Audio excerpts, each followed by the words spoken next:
સમાચાર અમદાવાદથી કે જ્યાં પોલીસ જાપ્તામાંથી આરોપી ફરાર થઈ ચૂક્યો છે। પોલીસ જાપ્તામાં આરોપી હતો અને હવે જે આરોપી છે તે પોલીસ જાપ્તામાંથી ફરાર થઈ ચૂક્યો છે। સરખેજમાં પોલીસ જાપ્તામાંથી આરોપી ફરાર।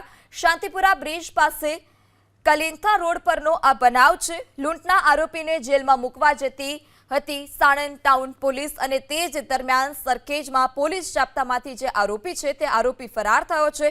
વોમિટિંગનું બહાનું કરી આરોપી પોલીસ વાન ઊભી રખાવી ફરાર થયો હતો। આરોપી માટે પોલીસકર્મી પાણી લેવા જતા આરોપી ફરાર થયો તો વોમિટિંગનું બહાનું આરોપીએ આપ્યું હતું। પોલીસની ગાડી રોકાવી અને તે જ દરમિયાન તે ફરાર થઈ ચૂક્યો છે।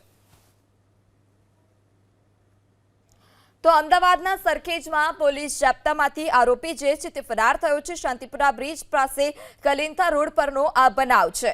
લૂંટના આરોપીને જેલમાં મૂકવા માટે સાણંદ ટાઉન પોલીસ જઈ રહી હતી તે જ દરમિયાન વોમિટિંગનું બહાનું આરોપીએ કર્યું। વાન ઊભી રખાવી આરોપી માટે પોલીસકર્મી જ્યારે પાણી લેવા ગયા તે જ દરમિયાનનો લાભ લઈ આરોપી ફરાર થયો છે। અવિનાશ ચુનારા નામનો આરોપી ફરાર થયો।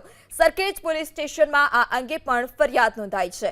તો જે આ આરોપી છે અવિનાશ ચુનારા કે લૂંટનો આરોપી હતો, સાણંદ ટાઉન પોલીસ તેને જેલમાં મૂકવા જઈ રહી હતી અને તે જ દરમિયાન આરોપીએ વાન રોકાવી વોમિટિંગનું બહાનું કર્યું અને જ્યારે સમય મળ્યો તકનો લાભ લઈ તે ત્યાંથી ફરાર થઈ ગયો।